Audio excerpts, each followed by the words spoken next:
Seal कर दें? Seal कर दें क्या दुकान? कैसे अंतर इतना 4 कैसे अंतर हो? नहीं सुधरने का नाम लेगा। मंगलवार को बेनीपट्टी में उर्वरक निगरानी समिति के सदस्यों ने बेनीपट्टी बाजार के 1 दर्जन से अधिक खाद बीज दुकानों का औचक निरीक्षण किया। इस दौरान दुकानों पर मौजूद किसानों से पूछताछ कर टीम ने जानकारी ली।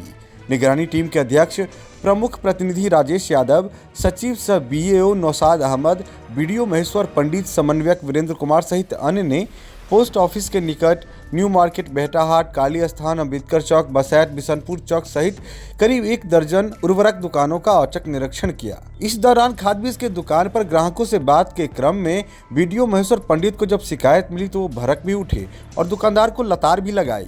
दुकान पर यूरिया, डीएपी, गेहूं, बीज आदि का स्टॉक पंजी एवं वितरण पंजी का अवलोकन किया। उर्वरक निगरानी समिति के सदस्यों ने खाद खरीदने आए दुकान पर किसानों से बात की और कीमत के बारे में जानकारी ली। सभी दुकानों पर पर्याप्त मात्रा में खाद एवं बीज का स्टॉक रहने की बात बताई गई। वीडियो ने सभी दुकानदारों से सूचना पट को अपडेट रखने को कहा। निर्धारित दर पर किसानों को खाद बीज उपलब्ध कराने के लिए कहा। साथ ही कहा कि अगर निर्धारित मूल्य के अलावे पैसे लिए जाएंगे तो उन पर कार्रवाई की जाएगी। वीडियो ने बताया कि जांच के क्रम में किसी किसान के द्वारा कोई विशेष शिकायत नहीं दर्ज कराई गई है, न ही खाद की संकट की कोई बात सामने आई है।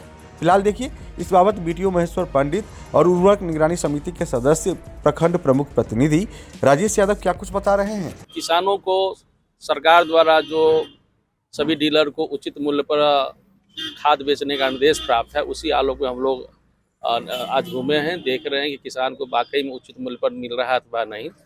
लेकिन कई दुकानों का हम लोगों ने निरीक्षण किया है तो किसान भी उत्साहित हैं इस दिशा में कि खाद उन्हें उचित दर पर मिल रहा है। कुछ डीलर द्वारा, खाद विक्रेताओं द्वारा कुछ राशि अधिक लेने की बात आ रही थी सामने, लेकिन सामने में आने के बाद वह मिथ्या पाया गया है और सभी जो दुकानदार हैं उनको सख्त निर्देश दिया गया है कि इस तरह का यदि कोई शिकायत प्राप्त होगा और वह उचित दाम से अधिक यदि वो दर पर किसान को खाद यदि उपलब्ध कराएंगे तो उन्हें विधि सम्मत कानूनी कार्रवाई की जाएगी। सभी किसान भाइयों से मेरा अनुरोध रहेगा कि निश्चित रूप से वो जो सरकार का दर निर्धारित है उसी दर पर लें, प्रशासन को साथ सहयोग दें और निर्भीक होकर के अपने जो खेत का जो उनका फसल उपजाने का अपना जो माध्यम है, वैज्ञानिक माध्यम अपनाते हुए उचित समय पर उचित खाद को डालें ताकि उर्वरा शक्ति जो खेत की है और फसल की जो उपजाऊ प्रक्रिया है वह बेहतरीन दिशा में अग्रसर हो। एक्चुअल रेट सभी खाद के बोरी पर लिखा हुआ है। जैसे यूरिया का 266 रुपया है और डीएपी का है 1350।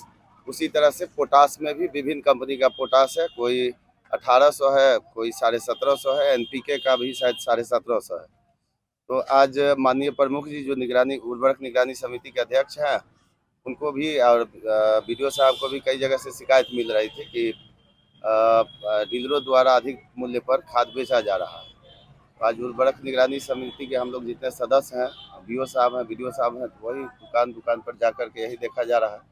कई जगह शिकायत था लेकिन हम लोगों ने उस शिकायत को भी दूर करवाया है। किसानों से यही अपील है कि प्रखंड प्रशासन आपके साथ हमेशा खड़ी है। आप उचित मूल्य पर ही खाद का खरीद करें। अगर कोई डीलर अगर ये कहता है कि मेरे पास स्टॉक नहीं है तो आपको पूरा अधिकार है कि उनका स्टॉक देखने का, कि उस दिन जिस समय आप लेने गए हैं उस समय यूरिया का क्या स्टॉक है, डीएपी का क्या स्टॉक है। उनका काम है किसान को बताना और यदि जिस दुकान पर नहीं है तो उस दुकानदार का भी काम है कि ये बताना उस किसान को कि अभी वर्तमान में यूरिया कहाँ पर उपलब्ध है, किस दुकान में उपलब्ध है। दूसरा कि जहां अगर कोई अधिक मूल्य पर इन लोगों से खाद का बिक्री करता हो तो वो हर वक्त बीडीओ साहब को, बीओ साहब को या प्रमुख जी को फ़ोन करके शिकायत कर सकते हैं, तुरंत कार्रवाई की जाएगी।